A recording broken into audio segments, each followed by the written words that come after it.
terkait dengan hasil rapat kerja di DPR antara Kementerian Transmigrasi dengan Komisi 5 Dewan Perwakilan Rakyat Republik Indonesia kemarin tanggal 30 Juni 2025. Ini diinisiasi, rapat kerja ini diinisiasi oleh mitra kami dari Komisi 5 yang mendapatkan banyak laporan dari masyarakat, utamanya transmigran, terkait dengan tumpang tindih antara lokasi transmigrasi dengan kawasan hutan. Sebagaimana yang kami kemarin laporkan di depan rapat kerja Komisi 5 DPR RI, bahwa saat ini kami mengelola sejak 12 Desember 1950, paling tidak yang terdata, hingga Desember 2024, itu ada sekitar 3,1 juta hektar HPL transmigrasi yang kami kelola. Dari 3,1 juta hektar tersebut, masih ada sekitar 129.553 bidang yang sertifikatnya belum diterbitkan. Dan dari 129.553 bidang tersebut, ada sekitar 13,63% atau 17.655 bidang yang tanahnya tersebut masuk dalam kawasan hutan. Nah, inilah yang sedang kami garap melalui program transmigrasi tuntas. Sebetulnya ada juga, kan persoalannya ada dua tipologi terkait dengan tumpang tindih dengan kawasan hutan ini. Ada yang seperti di Luwu, itu penempatan transmigrannya tahun 99. Tapi terus kemudian 20 tahun kemudian terbit SK Menteri Kehutanan yang mengatakan bahwa itu lokasi untuk kawasan hutan. Ada juga memang yang seperti di Natuna, itu awalnya kawasan hutan, tetapi terus kemudian kami minta izin pelepasannya dan sekarang ini sedang dalam proses. Tetapi selama kita belum membayar provisi, itu kita tidak bisa menggunakan kawasan hutan tersebut. Sehingga izin pelepasannya meskipun secara prinsip sudah keluar, tetapi belum statusnya clean and clear. Sehingga masyarakat transmigran yang ada di Natuna itu belum bisa memperoleh sertifikat hak milik. Biasanya ini terjadi tidak di lahan pekarangan, tetapi yang ada di lahan usaha 2 biasanya, yang luasannya pada waktu lalu kebijakannya untuk transmigrasi umum yang masih berlaku hingga saat ini untuk transmigrasi umum itu adalah sekitar 2 hektar per transmigran. Oleh karena itu, Komisi 5 kemarin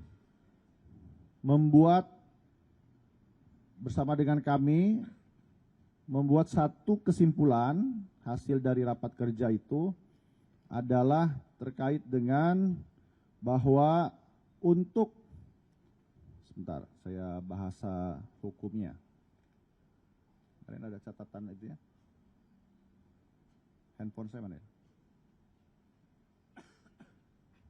Kesimpulan dari rapat kemarin adalah yang pertama, Komisi 5 DPR RI meminta pemerintah agar seluruh kawasan hutan yang berada di kawasan transmigrasi harus dilepaskan status kawasan hutannya.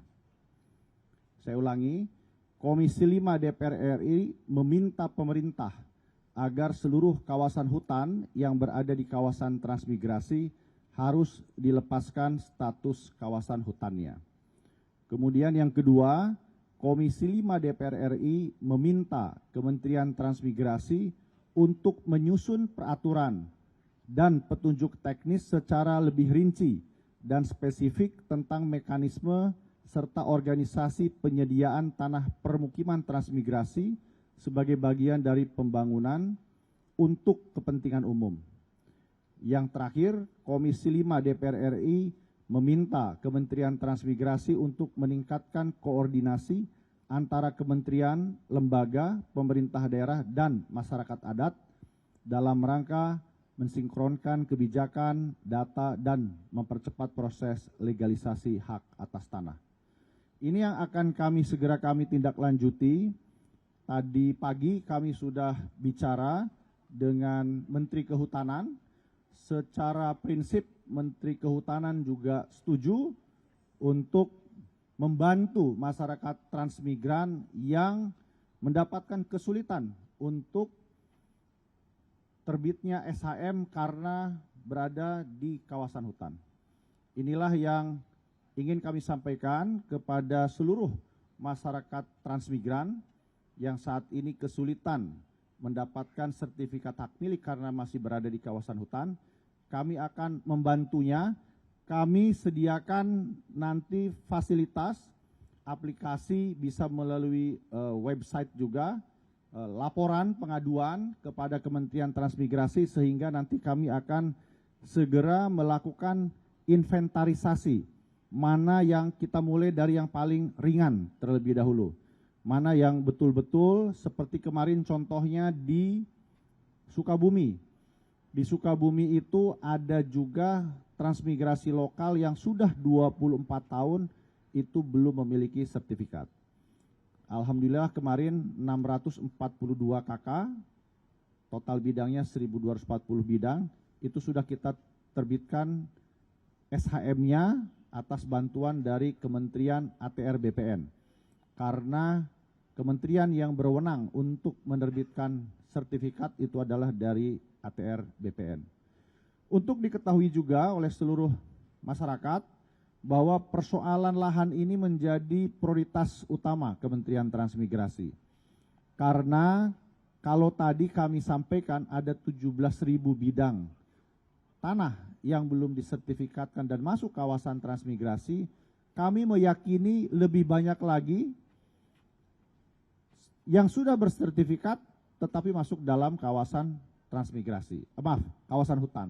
Ini yang juga sedang kami coba inventarisir dan nanti akan kami bantu penyelesaiannya. Selain itu juga, selain terkait dengan tumpang tindih dengan kawasan hutan, juga ada yang tumpang tindih dengan HGU atau dikuasai oleh kelompok lainnya.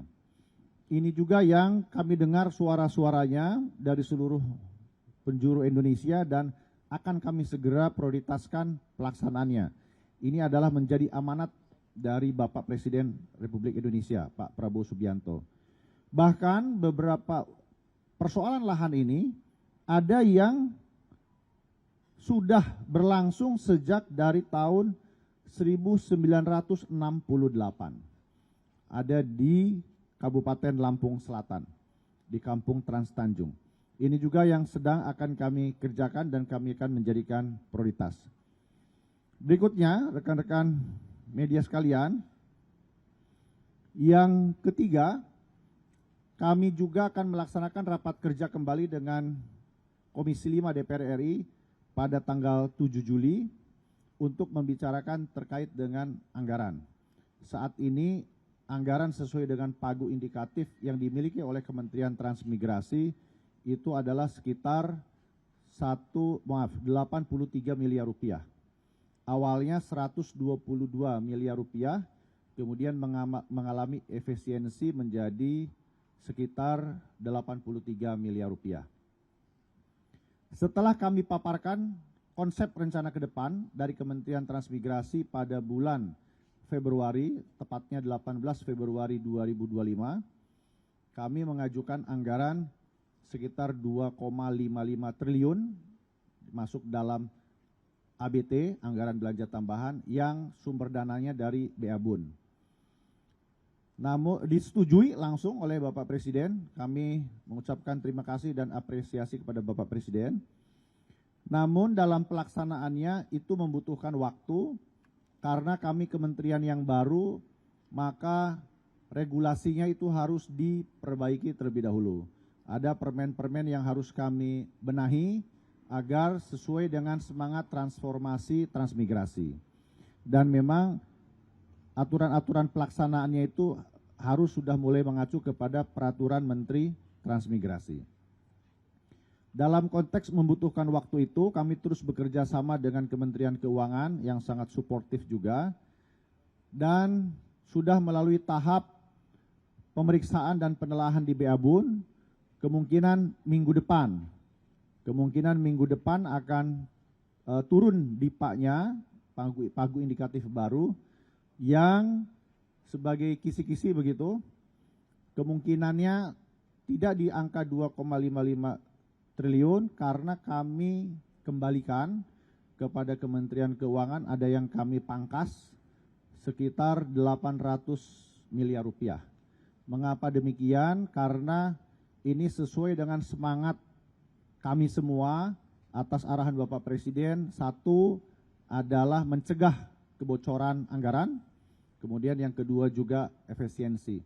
Kami tidak ingin, karena yang kami ajukan 2,55 triliun itu kan bulan Februari. Sekarang sudah mulai masuk bulan Juli. Kami tidak ingin dana yang diturunkan itu tidak terserap atau justru lebih parah lagi bocor. Oleh karena itu, kami tidak ingin itu terjadi. Kami sudah melakukan kerjasama yang intensif dengan MOU dengan BPKP, juga ada MOU dengan Kejaksaan untuk mencegah terjadinya kebocoran anggaran dan pelanggaran-pelanggaran yang dilakukan oleh pejabat di kementerian, di lingkungan Kementerian Transmigrasi. Kemudian tanggal 10 Juli kami juga akan melakukan rapat kerja kedua untuk penetapan anggaran di DPR RI.